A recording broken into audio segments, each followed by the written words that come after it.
Hi,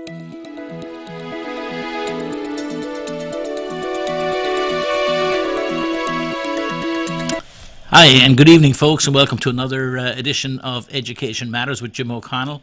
I'm very happy that you have taken a moment to join us. If you're watching this live, it's Tuesday afternoon at 6 p.m. The call-in number, which should be on the screen, is 640-3091.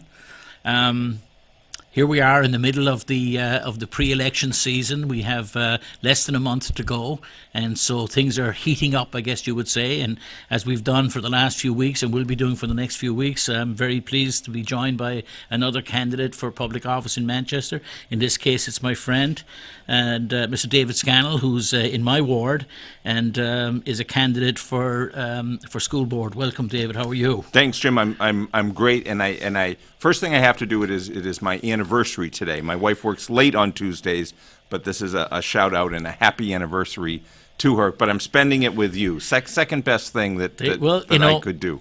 I'm gonna do something. I'm gonna wish my wife a belated happy anniversary, because my anniversary was on the 12th, and last week I neglected to do that. So you see, there you are. I'm way ahead. Yeah, and my daughter put a photograph on Facebook, of me about 2 centuries ago, and I'd forgotten how old I actually was that I looked at the photograph of myself from 25 years ago. I know. It's amazing how time flies. And it has a way of coming back at you on Facebook with regularity now. It does, which is a new, reminding us. I'm just glad all that earlier stuff isn't going to be coming back, because there were no digital cameras around when I was a young man. Thank goodness we survived. We did. I'm also I wore the jacket in your honor because, and this is a pure coincidence, I pulled it out of the closet.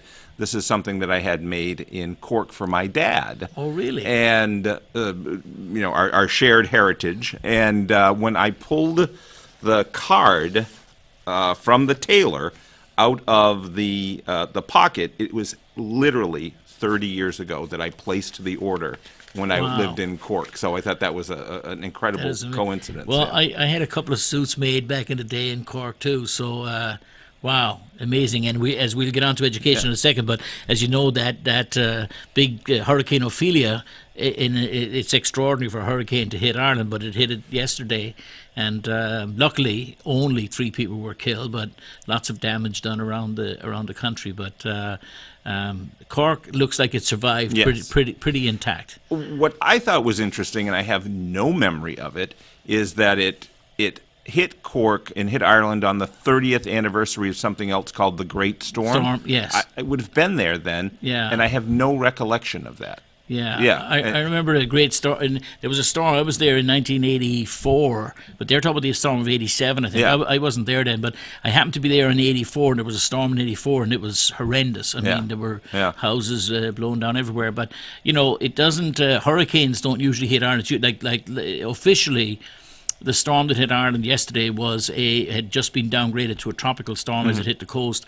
But at my hometown, Cove, which looks out at Roach's Point, you can see the lighthouse on Roach's Point from my parents' house, and it was 115 mile an hour winds, gust. At Roach's Point. So that's substantial, that's pretty significant. And then I was amazed to see that the Rosslare rescue boat. The Rosslare rescue people, right? The RNLI were out rescuing 3 guys on a yacht who decided to be sailing off the Irish coast. I mean, how nuts? Always someone. How nuts they have to be. Yeah. So here we are in Manchester. So people who have spent some time in the wonderful Cork City. And those of you who haven't been there, there's a plane leaving every night. Yeah. So cheap fares by Norwegian Air right to Cork from my son Rhode is Island. flying out on the 30th of December. He paid $224 round trip, and he's going to Ireland, then he's off to England to go to a Newcastle United game. He's a soccer guy, and coming back. And as it turns out, my daughter, who's going to be studying in Madrid next semester, is flying into Cork. She'll be there for 2 days from the 5th to the 6th of January. Yeah. And she flies on it's a great time to go. It is, Anyway, yesterday wasn't a good time, but that was it. All right. So here we are to talk about education in Manchester. So If you could, would you like to take a minute to explain to people who you are and maybe why you're running? Yeah. For those who are not familiar with you, because it'll help to level set things. Sure. Because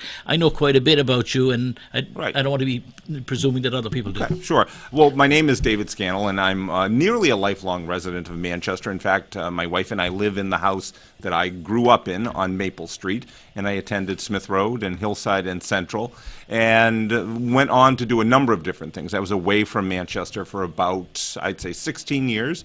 Taught school, went to law school, did some more teaching, and came back and worked in the mayor's office and worked in the central office of the school district. Did some politics as well. Served for a term in the legislature. But I've been back in the classroom now for probably nearly 10 years. I taught at Central for a time, and I now teach at Milford High School. And I have often thought about the school board in Manchester. It's a body I've observed since I was in high school, and I used to cover it for the Little Green. We actually sent a reporter to every single school board meeting. And it isn't simply a process or a desire to give back. That's kind of trite to say that, although I certainly appreciate that. But I had a real sense as I was growing up in Manchester, every educational institution that I attended, that I was welcome, and that people cared that I showed up every single day. And I often call Central, other than my family, the greatest institutional influence in my life. And so, yeah, it is a question of wanting to give back. And I've thought, as I said, about running for school board in the past. I think the time is ripe at this point in time, and this is going to be a change election in Manchester. I'm Right. convinced of that. And I am experienced, and yet I would be a new voice on the school board, and I think that's an important asset. Great, great. So, do you have children in the school system? I do not. I had two stepsons who went through the school system, and both went to Central. And it's very interesting to hear their perspectives Right, about okay. about life. They're in their 20s now.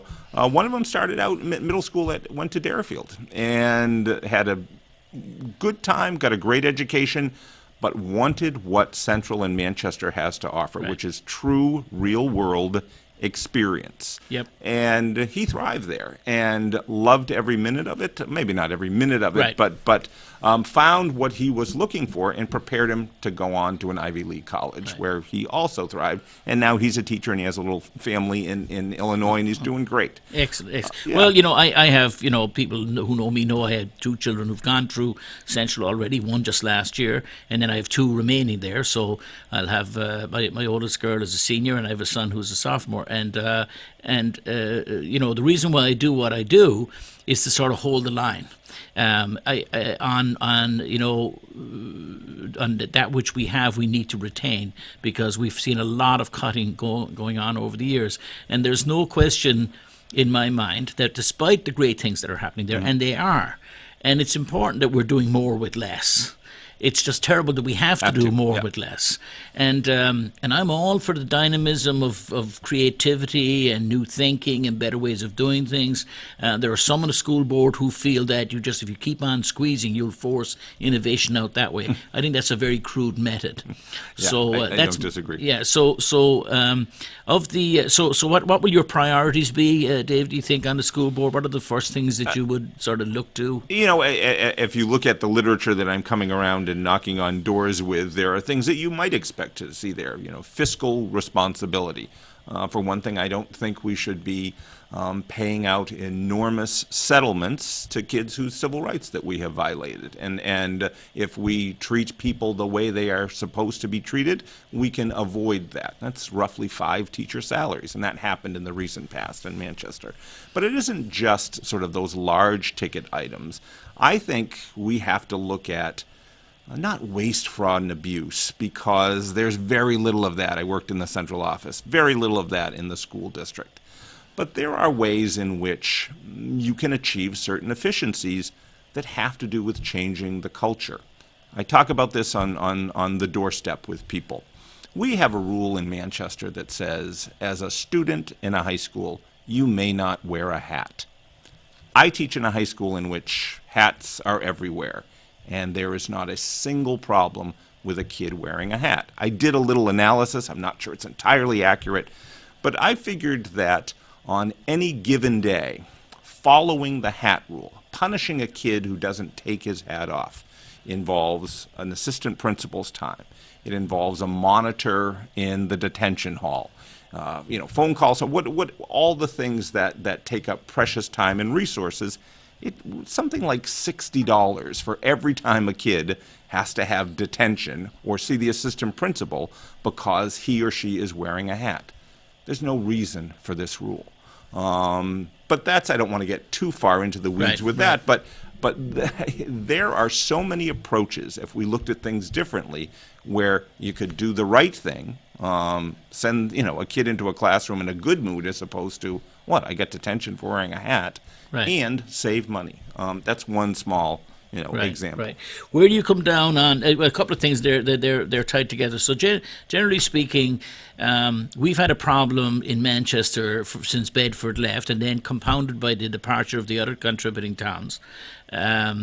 That we end up at the high school level with a high school capacity, that's amount of real estate as opposed to teachers, because we have the least number of teachers per student of any district in the state. So just people need to parse that out because it's important. In my own English department where I taught at Central, I believe when I started there were 21 teachers. We made the English department there maybe, I think it's 13 or 14 at this point in time. At best. Yes. Yeah. So when it comes, like West, in my observation of the school board, I look at the problem of West High School and what should be done with it is 10 years overdue. But it isn't just a West High School problem, because that sort of sounds like I'm saying West should be closed, and I'm not saying that necessarily. I'm saying what the issue is. You're going to be faced as an incoming school board member at some point. Some people are going to be looking for approval of $16 to $20 million worth of spending at MST. Now, I like MST, but it's across the street from Memorial, and as taxpayers, do we need to be spending another $16 to $18 million to put a gym and a cafeteria, etc., at MST? And more generally, just to finish it, a thought is, and it goes to the point that we have 4 high schools and we have enough population for 2. So there's a conundrum. What's your thought? Well, first of all, I'm not averse to looking at any proposals for redistricting that would address these matters. In general, I am supportive of sending the school district offices to West. I do think the retrofitting budget is probably a little more expensive than I would like to see. Sorry, that's $1.3 million, I believe, right slightly now. over $1 million, exactly. Right. But at the same time, I do think students in some ways are going to be voting with their feet. If there is something at MST that is going to attract students, whether it's more additional innovation at MST High School, whether it's other magnet programs that would justify that additional construction, then I think that's something that we would certainly have to consider. But what we are looking at is a different way of delivering education at the high school level. I'm certainly not in favor of closing one of the 3 high schools simply because of the space needs.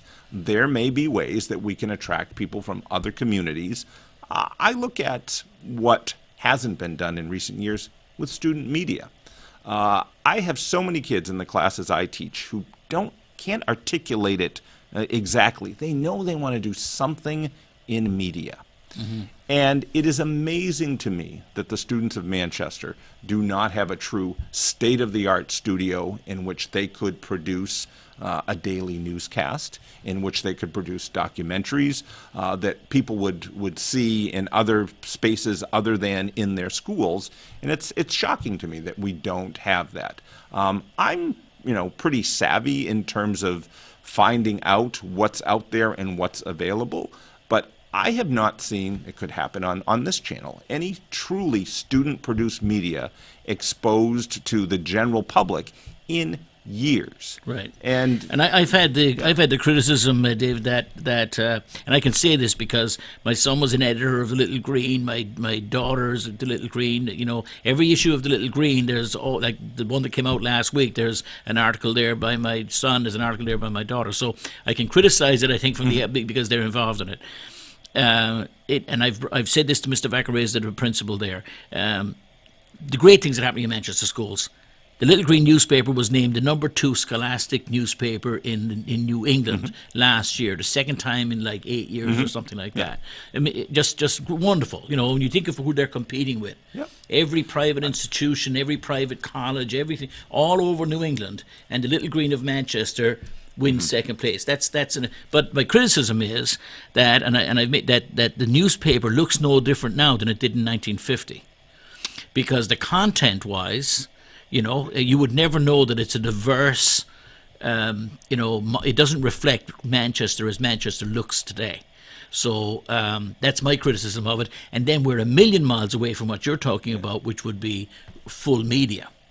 And I'm the last person that was the Little Green office was the place where I sort of found myself in high school, and then was lucky enough to be the advisor for 1 year when I was at Central. But I do think it is, and I'm not blaming advisors or students or whatnot. I think I'm blaming a lack of a vision for student media. It's not online. Right. That the only way you can get student journalism is if your child delivers the paper to you at home. And I know from our own experience, when we would distribute it in homerooms, the kids would read it in homeroom, and the papers would be left on the desk. And no one is sort of pushing it to the next level. Yeah. And there are individual efforts going on in various schools. When we were at Hillside Middle School, Mr. McCafferty, Brendan McCafferty, has done some wonderful things there, lots of innovation. And one of them was, with the help of the PTO, we acquired a significant software package, not just something for free or cheap off the shelf, but a software package that drives, digital media.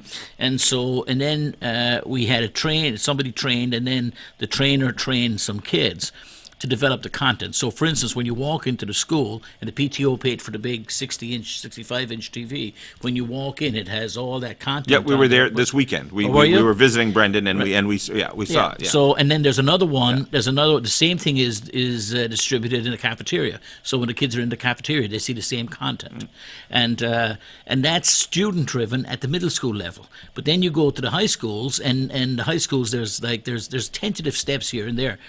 Let's move to another topic in thinking about time.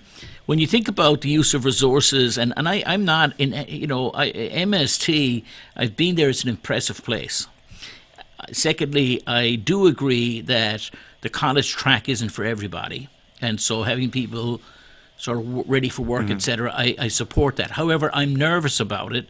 What I'm nervous about is that nationally, regionally, there's an inclination to use this get them into the trades kind of thing as an excuse for not giving them a full education. And I agree that we should not be putting round pegs in square holes. However, we should be giving every student the opportunity, if they want or demonstrate the desire, to go on to college and prepare them to do that. If they make the decision that that's not for them, I'm all for investment in what people are calling the trades. I was at Hitchner Manufacturing, I was at Hollis Line, and I was at Aardvark in Milford the other day, all manufacturers. Here's what people said when we as teachers asked about how we are preparing kids for school. Everyone in a slightly different way said, we hire individuals and start them out doing certain jobs, arguably the trades. However, they can't do any of these jobs without college-level math. And that was a disconnect because people said to us, this notion of just of saying, okay, you have the high school diploma, you have done the work at the ATC, you've been a very good student here. Without the college-level math, they are having a difficult time filling their requirements. Yeah, I believe that. The other thing is, and this is sort of a subject perhaps for another day, but just an observation I want to make while we're talking about this. So, is that this idea of an education. So I believe in education doesn't have to be just utilitarian. So it isn't just about training them to be. That's very sort of. It sounds like communist almost, and it's sort of, the communism, the drones, the worker bees, the worker bees. Because I think it's an insult to carpenters and welders and fitters and iron workers and mechanics, and it's an insult to think that they might not get great reward and joy from art and music and literature and foreign languages and exposure to philosophy and economics and all. Why would one think that because I'm a plumber that I don't have a book in my back pocket that I pull out on my lunch?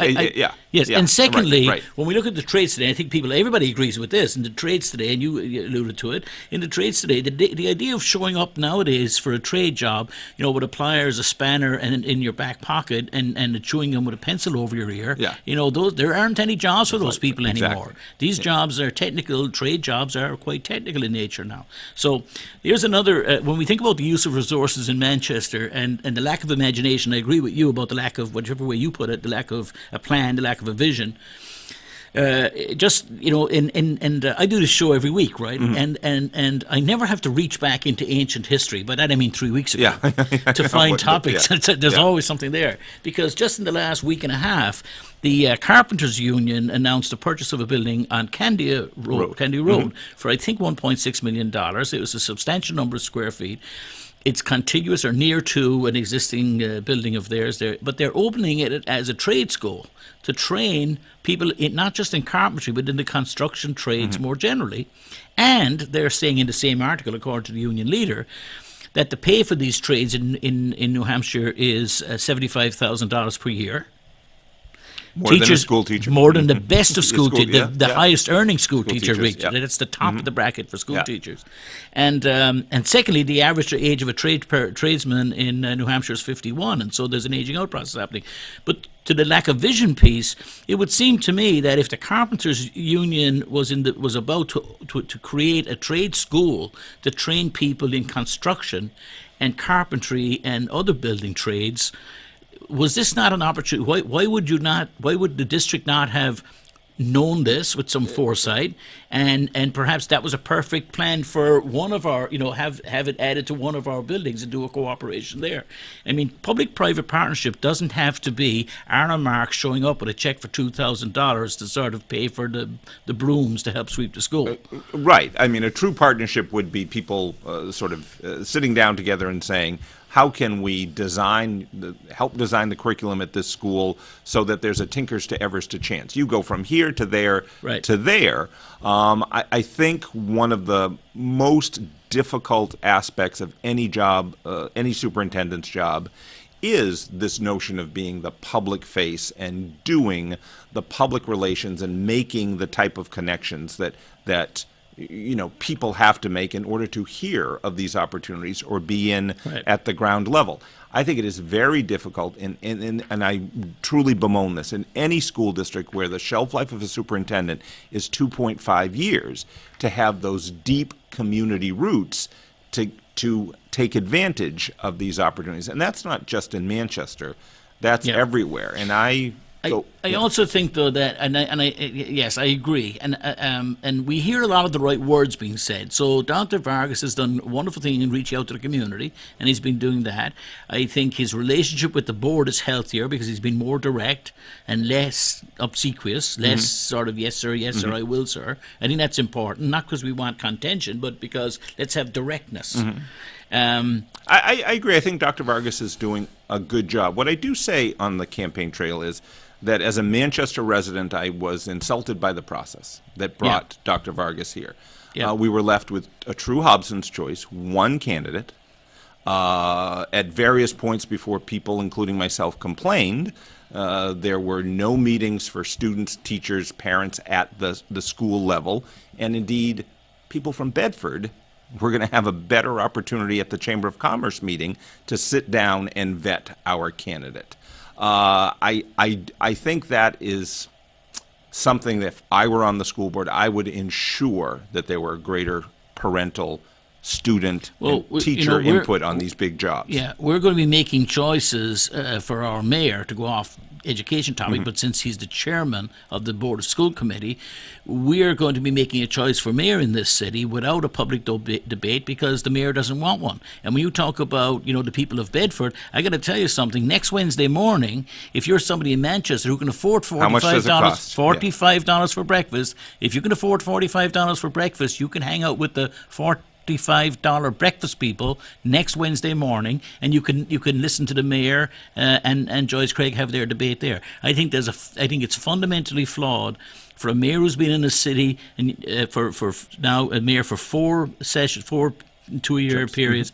Going for a fifth one, and he's the one who doesn't want to stand in front of a group of voters and answer questions at take your choice, Memorial High School or someplace else. But Yeah, it is sad that the only place with an audience that would allow an audience, the rest are in studio radio and television. It will cost you to get in there, and I don't blame the chamber for no, that. I don't either. That's they're right. My criticism, David, Right. is, and I said this. We know who has access to the corner office, and I don't want you to inherit my worldview, but I'm just saying we know who has access to the corner. And this just goes to this sort of notion that certain people. When I hear people say, "I'm here to look after the taxpayers," I know what that dog whistle means. I'm here to look after I'm here to look after the taxpayers who matter. The problem is the people who are not at the top of the table think that he's referring to them as well. But let's not get. You didn't come to me listen to Jim O'Connell's whatever. How do you feel now that we don't know? I think genuinely neither of us knows, unless you're a much wiser man than me, which you probably are. But neither of us knows who will be mayor in 3 or 4 weeks, or at least will have been elected in 3 or 4 weeks. How do you feel about around the topic? There's been discussion in the past changing the charter so that the school board would have its own chairperson. The mayor would manage the board of mayor and aldermen, leaving the issue of spending and all of that still with them, not making that change, making a simple change of having the chairperson on the school board of the school board. And that person becomes sort of the voice of education in Manchester. That's something I like as a solution or as a step. I do think there are benefits to having the chief executive of the city preside over the school board meetings. I think what may be a better or a middle ground is to elect board members who absolutely enforce the aspect of the charter that says the mayor conducts the meetings, that he has no greater authority over the school district than any of those board members acting collectively. That is something that I have ample evidence that the mayor. So then another thought is, and this is only something I've come to recently, and the benefit. One of the things I've learned over time is to keep an open mind. Right. One of the problems with that is that one just simply learns new things all the time, so you're inclined to move one's view a little bit.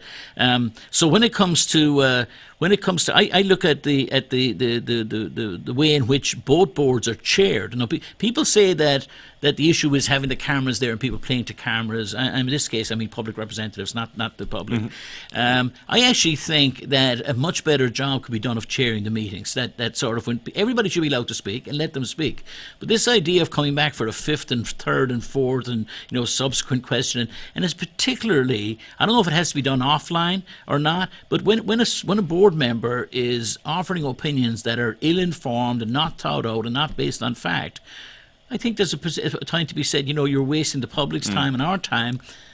Move on. And the difficult part is, your uninformed opinion is someone else's gospel. So it's hard to figure that out. But if I could just cut across you, sorry, Dave. What I mean by that, though, is sort of an objective truth about Yeah. that. Not uninformed because you don't like their opinion, but rather a subject comes up at the school board meeting that clearly the board member hasn't heard of. And hasn't thought about it all, and they want to spend 25 minutes of a school board meeting informing themselves. And for the chair at that point to say this is something that is better asked in committee, which Right. is why we have a committee structure, or that was in your packet. Yeah. Yes. Yes. Everything is spelled out there. I think having the chair, whether it's the mayor or another chair, make that point discreetly but forcefully is important. I think this piece, we can go to sort of a legislative response, a charter change response, or we can just go to a sort of a usage and habit and way of business a response, which would be to change the view of the board meetings to be executive sessions, more like a board meeting of a company.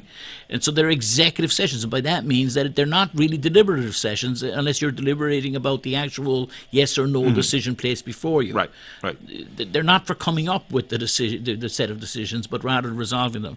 And that's and then secondly, this whole idea that the school board members, and this is a criticism I've had of school board members of all ilk, is that the public doesn't elect people onto the school board for their great wisdom with regard to elementary or high school or any other school. They're there as a public representative, citizen, private citizen, just like being on the board of a company. And I would hope that rigor could be brought to. There are too many people pontificating on the school board about matters they don't always know something about. And that, I maybe we'll part company a little bit there. This notion of civilian control, we certainly have it at the federal level in terms of our military and whatnot. Citizens as school board members, I think is an important notion. I wouldn't want any qualification beyond being voted in by the people. But at the same time, I think part of what tends to contribute to what you've just discussed is this notion that being on the school board is a second job that is going to require you to spend years and years and years there. And at a certain point, all you do is sort of defend the things that happened in the past, and you build up resentments about not having 6 years ago won this vote or that vote. And as you collect them over the years, that's a problem. My opponent is a wonderful person. I was knocking doors on her street the other day. Every single person whose door I knocked on said she's a wonderful neighbor. Right. And and she's a good teacher and a good person. She has been there for 12 years. Her husband held the seat before her. I say we don't do dynasties in Ward 2. Right. And I have taken a pledge. This is the accountability here, that I will not serve if I win more than 3 terms, because I do think you then tend to have, again, these resentments and recriminations, and this person didn't vote and that person didn't vote. And you're defending things from years before. I have to say, to be forthright, I have to say that when you decided to run, I was very happy, because I think you're eminently qualified and will be a great addition to the school board. I appreciate it. Thank you. I do, and I think you bring an important perspective. I have to say, at the same time, when I hadn't thought about. My first thought was, great, Dave Scannell's running. With people like him, we need on the school board who are, know something of what they're talking about, and who are not sort of drinking the Kool-Aid on one side or the other. I see you as a sort of an education voice. And then my second thought was, and then it was, of course, running against Deb Langton, and Deb Langton, has been another one not drinking the Kool-Aid. So my disappointment then was that it had to be Ward 2, because it's just that there are people, and I don't want to be, and I'm not going to be singling them out here to make it sort of easy for anybody, because I think people should make their own decision. At least that's how I feel for now. It might change by the election comes, but there are clearly, in my view, there are really people who are problematic on the board. Not because there are people I disagree with, like sort of philosophically we have a different view, but I recognize them as being capable. But then there are people on the board who are problematic because they simply, in my humble opinion, bring nothing to the table.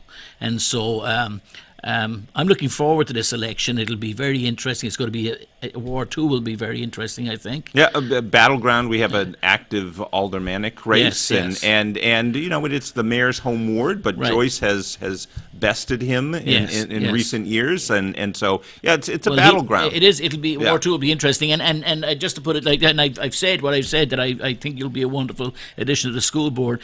From Jim O'Connell's point of view, it's a no-lose for once, because much as I would be sad if you don't make it, we've got Deb Langton there, who wasn't the one I would have been chosen to sort of say, I do take your point. I'm sure she has a counter argument, and that for I know the only thing I know about her counter argument because I asked her to come on this show at one point, and she couldn't make that happen, but she did want represented that. She was excited about the new superintendent, and that was looking for an opportunity to sort of work with him as things went on. So that's her. Oh, and I feel very much the same way about working with him, working with anyone. Right, to do and the best and for what kids. a wonderful thing that we have a richness of sort of choices, richness of choices here, because it isn't true. And so, if you just watch these board meetings, there are people who sit there and they have nothing to say, which is fine, I guess, if they were wise and they had nothing to say. But and then their votes are like they don't follow, any particular whatever. It's like, which way will I go now? So it always troubles me a little bit when, you've had paperwork before a meeting and you know what the vote is that's going to be coming up, and yet you're sitting there at the moment of decision and you're, abstain. That's my kid's future. You're sort of, Or, I mean, one thing that you mentioned that my former boss used to, Bob Baines used to say to me all the time. I'd be in the aldermanic chamber at a school board meeting. He would come over and whisper. He said, "It's one of those things where it's all been said, but not everyone has said it." So people feel the need to go on record, and I certainly understand that. But that does tend to prolong the meetings unnecessarily. Yeah. And I said to Dr. Brennan, I said to Dr. Livingston, and I said to Dr. Vargas, the last three, that in the end they're chief executives of a very large, effectively like a corporation. Much that I dislike that construct, but they the corporation piece, I mean, but having them there until 11 o'clock at night, 3 nights a week sometimes is just counterproductive. And again, that's another place that we could see. But I'm hoping this outgoing school board, in my opinion, obviously there was a previous dynamic was sort of most of the board versus two, and then we went to I don't know what we've had for the last 2 years, but it's been all over the place. But hopefully we can get back to some discussion of students, etc. From your mouth to God's ears. Yeah. Exactly. So we've come up here on. You have another meeting to go to, I know. So would you like to take a moment to? Sure. If there's anything we haven't covered, or if there's something you'd like to just say to people as you.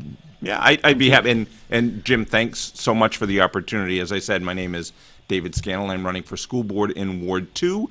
In large part because I know what the potential for the Manchester School District is, having been a teacher, having been a product of the Manchester schools, and I want to work as cooperatively as I can with as many people as I can in order to advance the chances that kids have who come to the Manchester school system, enhance the working environment that teachers have, and just in general, improve the community and make the schools that the gem that Manchester can boast of. So I really appreciate the opportunity to spread I the look gospel. forward to it, and I hope that we'll have you back if you're elected, or you might say when you're elected. Fingers crossed. Fingers crossed. So the election is November 7th. Please, ladies and gentlemen, whatever your inclination is, it's important to vote, especially in these elections when there's nothing else going on. There's no statewide races, etc. So, this is important stuff. And the next 2 years of our kids' education and your kids' education will be decided by people like Dave Scannell. Again, Dave, thank you. We're going to take a break for a moment, and we'll be right back. Thank you. So, David, thank you Perfect. very much.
Okay, and welcome back, ladies and gentlemen, to Education Matters. Again, the call-in number is 640-3091. I'm grateful to Dave Scannell for having come by to talk with us. He's a wonderful guy, articulate, intelligent, knowledgeable. I really, other than, will say, I think the idea of having somebody there who has some knowledge is a good thing, and sort of some understanding comes with some understanding. But it's part of one of the exciting races that are going to be had in this coming election. The mayor's election obviously will be important, will be very important, and is really the critical one. And I don't understand. I've been disappointed in the first debate that I heard between Mayor Gatsas and Joyce Craig the other morning. They had a debate, and it just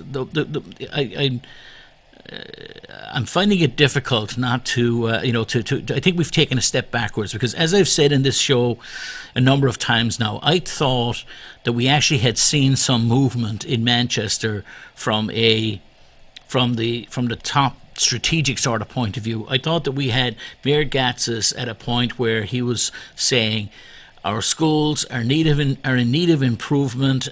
We can do better. We need to do better. There's more to be done. And the question was going to be, and how do we move forward? How do we achieve that improvement? That where we've gotten to was unacceptable. And now I hear him on the campaign trail and at his debate effectively saying there are great things happening in our schools, everything's fine here, no need to look, we're doing great things, look at all the wonderful stuff, and move on. And that is, if you're someone like me who spent now many years working on trying to get people to understand the importance of a solid education for the individuals and the kids in our school system, but for our city as well. To find that the mayor has now sort of gone back to his original position, that was one of the reasons that got me activated in the beginning, which is, everything's fine, don't bother to look here, is very disturbing and very annoying. So if I were pro Joyce Craig, a month ago, I'm more pro Joyce Craig today, and I don't like everything I hear from Joyce Craig all the time, because contrary to what people would have you believe, that if Joyce Craig is elected, that there'll be all kinds of spending going on and stuff. Everything that I've heard is that it won't, and so I expect to be battling at that coal face for a long time to come. But at least I don't think I'm going to get the happy horse manure of there's no need for improvement here, etc. And that's kind of a construct. The mayor hasn't said the words there's no need for improvement, but he's said the other, which is that everything is fine and we're doing great. And we clearly are not doing great. And people, voters, they vote with their feet a lot of the time. And given a reduced student population at Manchester School of Technology, for whatever reasons, and the fact that the STEAM, I can't wait for the STEAM program to become STEM at West High School as soon as Mayor Gatsas is gone, simply because the word STEAM doesn't make any sense, and it sort of flies in the face of what is a real need for science, technology, engineering, and math. So that is not the answer. Regardless of how many times the mayor trumpets it, just because he has nothing else to trumpet. When you've got the most crowded classrooms in the state of New Hampshire on your watch, and you're the one who oversaw it, I guess you have to find a shiny object over there somewhere for everybody to look at and stare at, so that they won't see what's right in front of them. But it's fundamental that we continue to invest, or that we invest in our education system here in the city of Manchester, to make it a better school system than it is already. Because clearly, the best kids in the system are doing fine. They're doing great. That top 10 or 20% of kids are getting a lot of what they need. Maybe not everything, but between their between the support they have from parents and society, etc., and what they're getting from our schools, then they're doing fine. The next people, the groups down from there, are not. And we look at our dropout rate, we look at our graduation rate, there's nothing to be proud of there. And so we've got a lot of work to do, and that comes back fundamentally to personnel.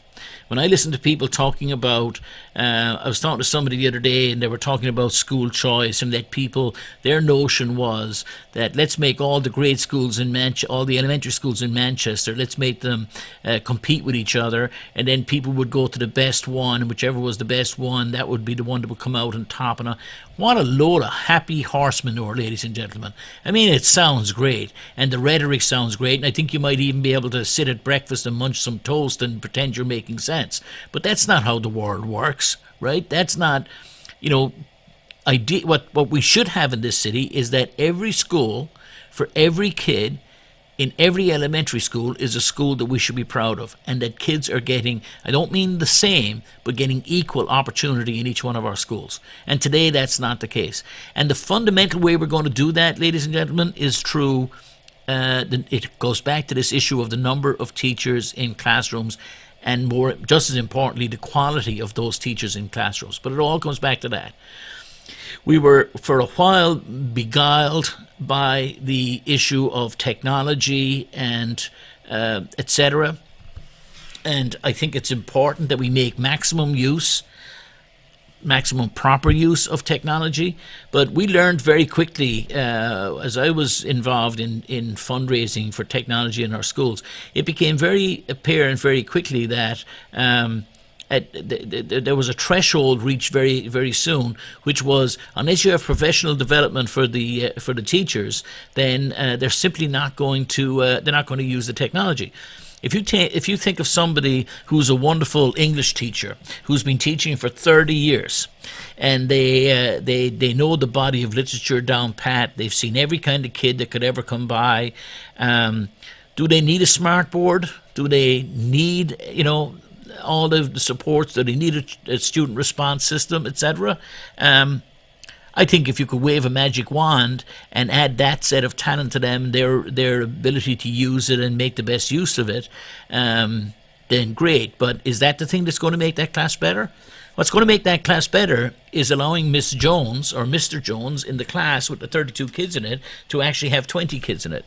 And at that moment, your kid and mine gets some level of personal attention, and he's actually getting some kind of teaching rather than simple instruction or demonstration or, effectively like a one-way communication where, like a lecture hall in a university where somebody is sitting in a room with 600 students. And, that's not how it works when we look at little boys and girls and not so little boys and girls who need assistance. It's clear to understand this.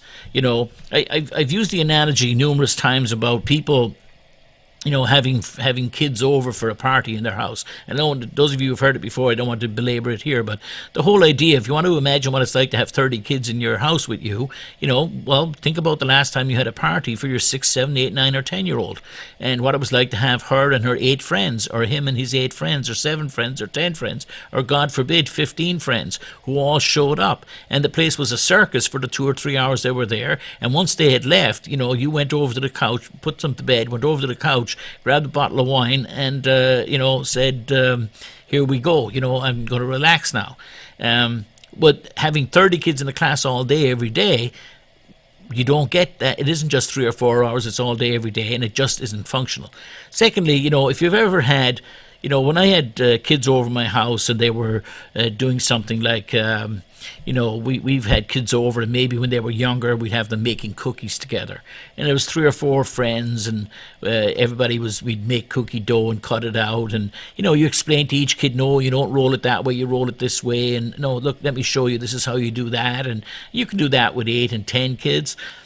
The analogy works, right? That it just, when you get up to 30 kids, it just doesn't work anymore. The relationship is entirely different. The person at the top of the room, what they're trying to do, what they're trying to achieve, and the way in which they can achieve it is much different. And what they basically end up doing is managing the classroom as best they can, maintain their vocation to bring kids to a better understanding and to educate, an important word, to teach.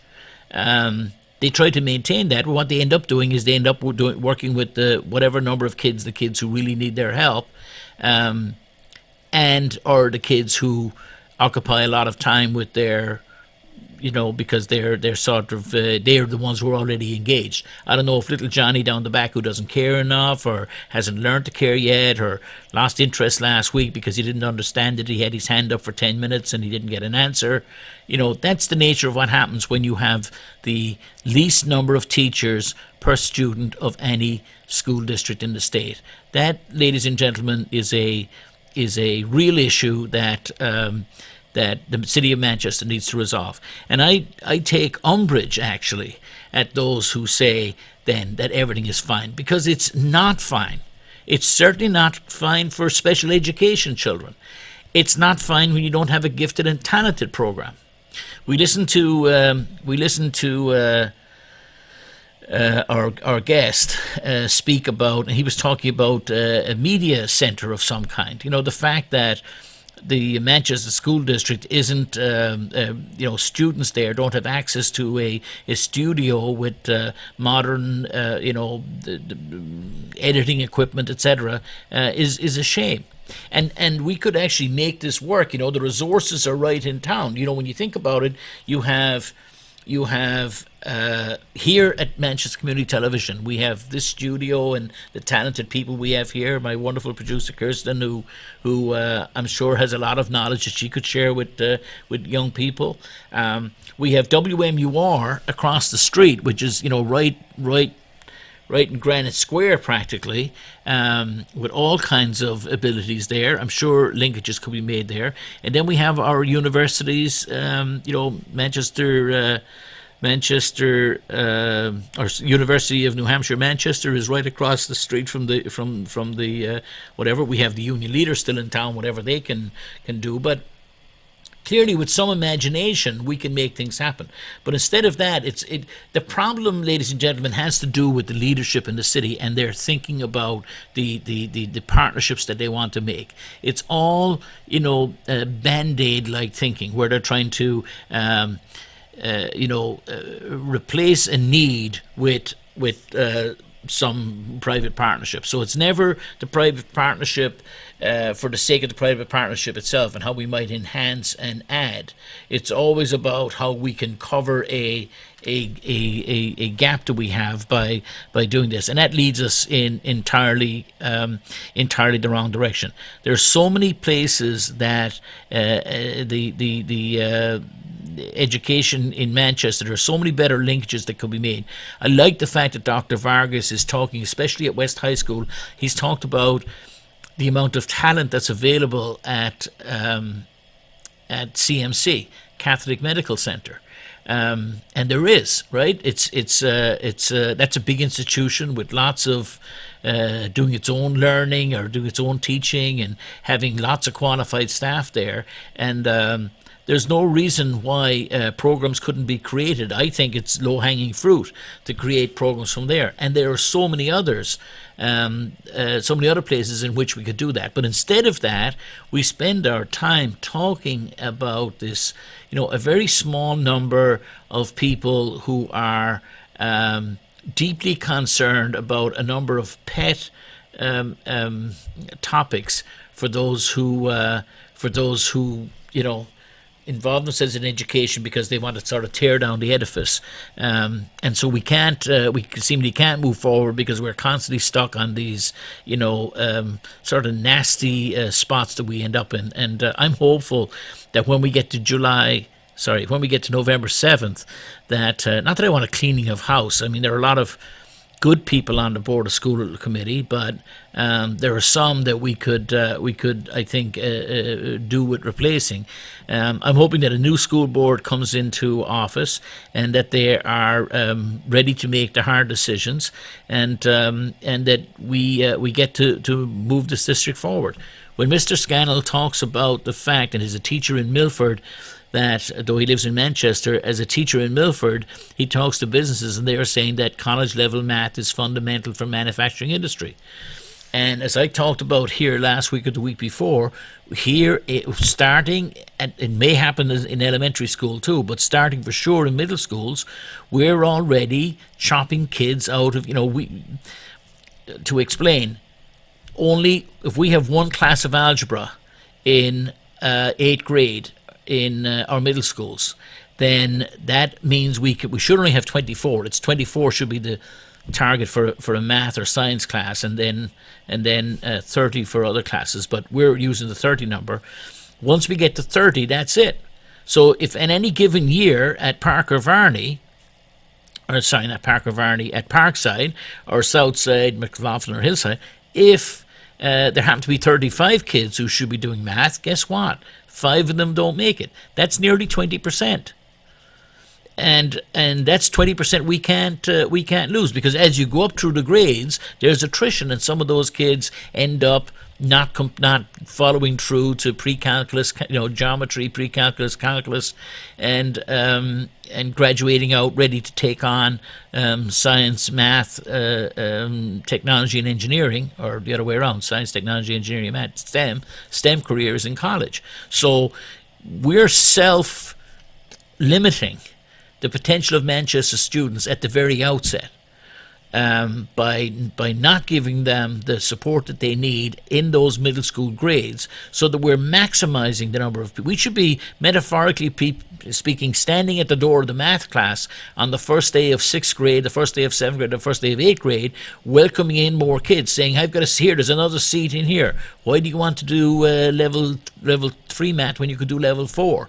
Johnny, I think you were on the cusp. You should give it a shot. If you don't like it and you can't do it, or if it's too difficult to you, by the time we get to October, you can drop back down and go back to pre-algebra. Or you can go back to level 3 or whatever. Instead of that, what we're actually doing is turning people away at the door because we're full. Sorry, we're full. I'm hoping that this comes to an end. So as soon as it'll only come to an end when we can actually have honest conversations about what's going on in the city of Manchester and its schools and how we move forward. And I'm hoping that if you all who are paying attention go out and vote on November the 7th, pick your candidate, vote for viable candidates for our school district, pick the right mayor. In that case, Joyce Craig, I believe, is the right one, and we'll have moved the city forward substantially. Thank you, ladies and gentlemen, for your time. I appreciate it, and I look forward to seeing you again next week when we'll have another school board member or candidate here to speak to. Thank you, and have a great week. Bye-bye now.